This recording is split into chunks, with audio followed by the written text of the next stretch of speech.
Saya Nurul Aulia Jannah, mahasiswi semester 4 Universitas Muhammadiyah Profesor Dr. Hamka, Fakultas Keguruan dan Ilmu Pendidikan, Program Studi Pendidikan Bahasa Jepang. Kali ini saya akan melakukan observasi wawancara di SMK Manggala Ciledug, guna untuk memenuhi mata kuliah Pengenalan Lapangan Persekolahan atau PLP1. Di sini saya akan mewawancarai Wakil Kepala Sekolah, Guru Bidang Studi, dan alumni tahun 2020. Perkenalkan, saya Ibu Yusandrina Keumalasari, SH MSI. Apa visi dan misi SMK Manggala? Visinya terlihat di sana. Ya. Kelihatan? Unggul dalam intelektual, prestasi, serta terampil dan luhur dalam budi pekerti. Itu visinya. Ya. Lalu untuk misinya, apa tindakan yang harus kita lakukan? Juga ada di situ. Tindakannya banyak. Tindakan-tindakan nyata kami, yang jelas kami akan mempersiapkan seluruh siswa SMK Manggala untuk bisa menjadi sesuai dengan visi kami. Ibu menjelaskan dari struktur organisasi dan tata kerja yang ada di SMK Manggala. Skupnya sampai seberapa jauh? Dari atas di SMK Manggala, SMK Manggalanya saja. Iya, SMK Manggala ini adalah satu unit yang berada di bawah Yayasan Pendidikan Manggala. Unit yang lainnya ada SMP dan SMA. Untuk SMK Manggala sendiri, kepala sekolahnya adalah Bapak Budi Priyono, SE, MPD.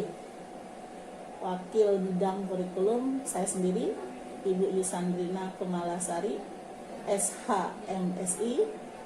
Wakil bidang kesiswaan ada Ibu Saryatun, SPD. Wakil bidang humas ada Bapak Dedi Setiawan, SE. Di bawah kurikulum ada kaprok. 2 kaprok yang ada di lingkup SMK Manggala, itu ada kaprok APJB. Di sana ada Ibu Rika Irvani, SPD, dan ada kaprok MMTKJ. Di sana ada Bapak Hamdi Gofur, Eskom. Turun ke bawah ada semua siswa. Di atas siswa dulu ya. Di atas siswa ada Dewan Guru. Dewan Guru ini harus saya sebutkan satu-satu? Nggak usah ya. Total Dewan Guru yang ada di lingkup SMK Manggala itu kurang lebih 30 guru yang terdiri dari guru normatif adaptif dan guru produktif, seperti itu. Untuk TU, di TU atas ada 3, di TU bawah ada 2, seperti itu. Untuk bidang kebersihan ada 2 orang, keamanan 1 orang. Apalagi yang belum? Udah lengkap belum? Kalau tata kerja dari wakil kepala sekolah bidang kurikulum itu seperti apa? Oh gitu. Kalau untuk bidang kurikulum, yang jelas membantu kepala sekolah. Nah, untuk bidang kurikulum itu tugas dan tanggung jawabnya adalah satu diantaranya menjadwalkan pelajaran atau KBM harian, lalu mengatur guru untuk KBM harian, lalu mengkoordinir segala sesuatu yang ada hubungannya dengan ujian, baik itu PTS ataupun PAS. Lalu bagaimana dengan kegiatan rutin seremonial formal di sekolah yang berupa kayak seperti kegiatan upacara bendera, rapat, dan briefing, itu seperti apa ya Bu? Kalau itu sih sudah merupakan sesuatu yang biasa ya, teratur. Artinya gini, kalau upacara kan memang perperiodik, artinya selalu dilaksanakan hari Senin, gitu. Kalau rapat apa? Rapat kenaikan kelas selalu dilaksanakan sesaat sebelum kenaikan kelas. Jadi kalau untuk rapat, upacara, di sini ada yasinan juga, terus briefing itu merupakan sesuatu yang selalu dilakukan, gitu. Kalau briefing biasanya hanya pengaturan singkat sesaat sebelum sesuatu dilaksanakan, gitu. Kalau rapat ini biasanya jangkanya panjang, lebih panjang dibandingkan dengan briefing, dan mungkin saja untuk 1 tahun ke depan apa saja yang akan dilaksanakan. Itu untuk rapat awal tahun ya. Biasanya kita ada rapat awal tahun, artinya merencanakan kegiatannya apa saja dari awal sampai akhir. Seperti apa kegiatan kurikuler, terus ekstrakurikuler dan kokurikuler di Manggala ini? Kalau ekstrakurikuler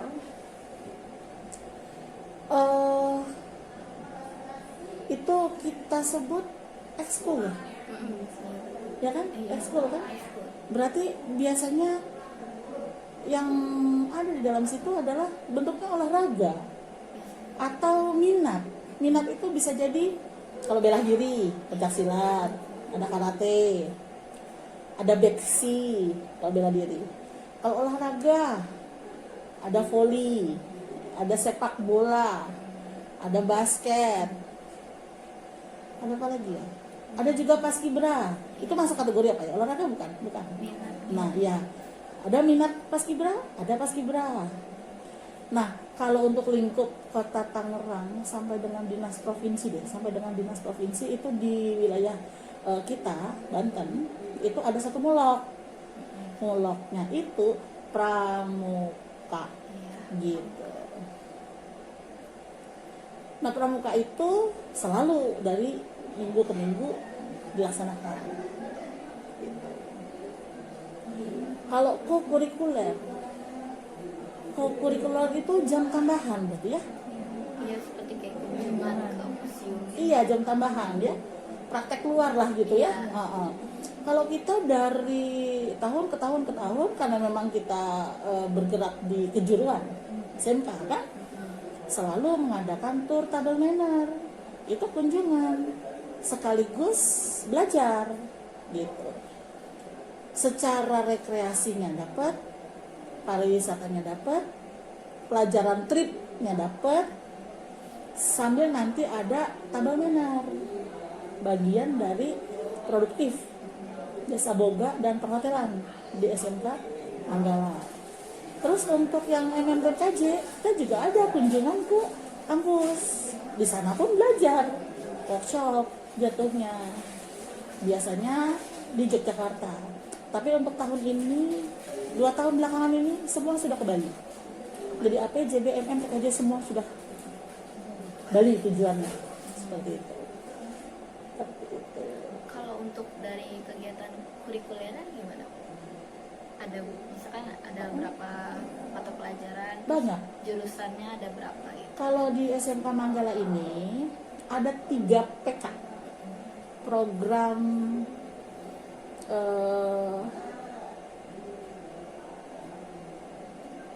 Program keahlian ya. Karena sekarang namanya udah berubah. Kalau dulu kan jurusan, kalau sekarang namanya PK, program keahlian. SMK Manggala punya 3 program keahlian. Ini kita pakai kurikulum yang terbaru, kurikulum nasional. Ini pakai struktur dari Ditjen nomor 7 struktur kurikulumnya tahun 2018 yang Ibu Isan pakai. Nah, itu kita punya 3 PK.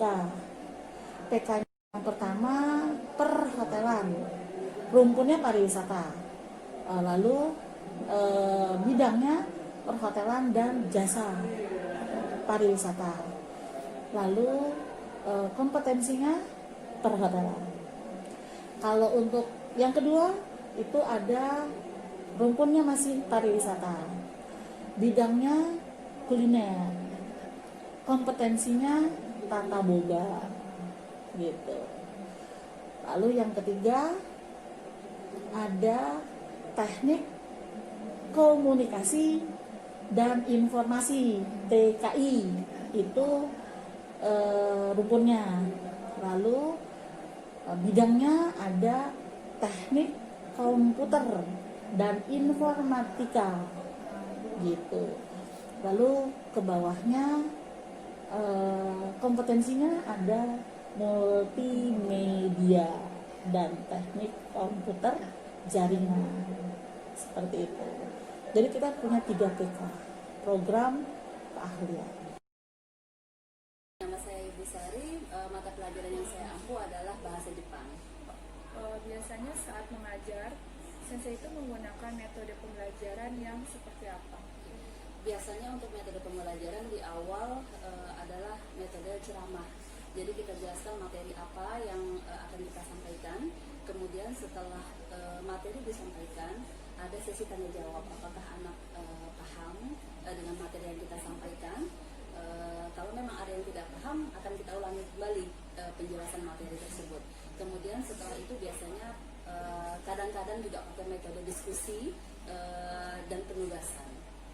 Dari karakteristik umum yang ada tiap peserta didik itu seperti apa?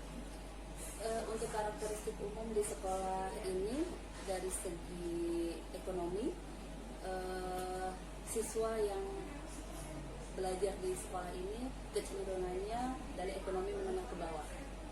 Kemudian untuk jenis kelamin lebih banyak laki-laki, jadi untuk saat ini lebih banyak laki-laki, jadi agak sedikit sulit mengaturnya karena laki-laki. Kemudian untuk daya tangkap dan kemauan belajarnya, karena kondisinya memang siswa yang paling banyak adalah laki-laki, jadi memang daya belajarnya itu agak kurang. Kemudian fasilitas-fasilitasnya yang disediakan oleh orang tua di rumah juga kurang. Gitu. Gimana cara sensei mengimplementasikan dari peraturan dan tata tertib di sekolah ini? Untuk masalah tata tertib dan peraturan di kelas, biasanya itu seorang guru harus bisa manage kelas dulu, harus bisa menguasai kelasnya dulu. Kalau seorang guru sudah bisa menguasai kelasnya, otomatis aturan yang kita terapkan pasti akan dipatuhi oleh seluruh siswa.